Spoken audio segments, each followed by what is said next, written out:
É um circuito bem simples de se avaliar. Claro que ele está macro aqui, tá bom? Bem resumido, mas assim, ele não tem muita dificuldade relacionada a esses carinha aqui não, tá certo? No caso aqui, como X, esse sensor é o sensor X, se ele tiver com algum problema, não estiver mandando a informação devida, ele vai ocasionar o erro 6, tá certo? O microcontrolador vai esperar o endereçamento dele, não vai chegar lá no micro. Como não vai chegar, vai permanecer em 1, vai permanecer inalterado, e aí ele vai entender que o sensor não mandou a informação, não fez o trabalho dele corretamente. Então, o microcontrolador, o sistema lá vai mostrar lá no painel, indicando que existe um erro 6 para o operador, beleza? Da mesma forma, o Y, tá? Mas só que o Y, ele vai ocasionar erro 16.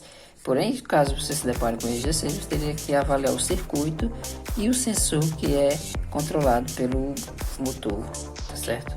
O sensor que é do eixo Y, tá bom? Basicamente é isso, pessoal. E agora eu vou tirar esse sensor, tá? Que é o erro 6, eu sei que esse cara tá com problema. Vou testar ele lá na base, colocado lá na placa, tá certo?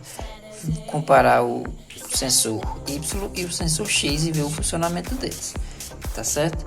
Então vocês viram aqui, circuito bem simples, sem barreira ele manda 0 aqui, vai 0 lá pro pino do U20, tá?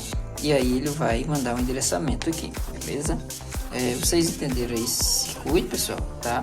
Esse fotoacoplador, ele está apenas isolando esse ponto desse, tá? Muito provável que esse 5 volts não seja o mesmo 5 volts desse aqui. É um circuito separado, beleza?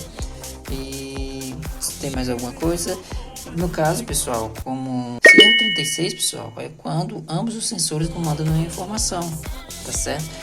Acontece se os motores X e Y não fizerem nenhum movimento e aí acionar, encontrar o ponto de origem, tá certo? Que no caso foi justamente no vídeo anterior que eu fiz relacionado a isso. No caso era problema de alimentação. Como nenhum dos dois acionavam, tá certo? Nem o X, nem o Y iam buscar o seu posicionamento. Então, o que você pode se imaginar? Você tem que buscar um ponto comum desses dois motores, tá certo? Somente os dois ia ficar sem funcionar caso esse ponto comum não tivesse adequado. Então, eu fui fazer as verificações, tá certo? Fiz uma análise técnica, foi visto que a tensão de 24 volts não estava ok, tá?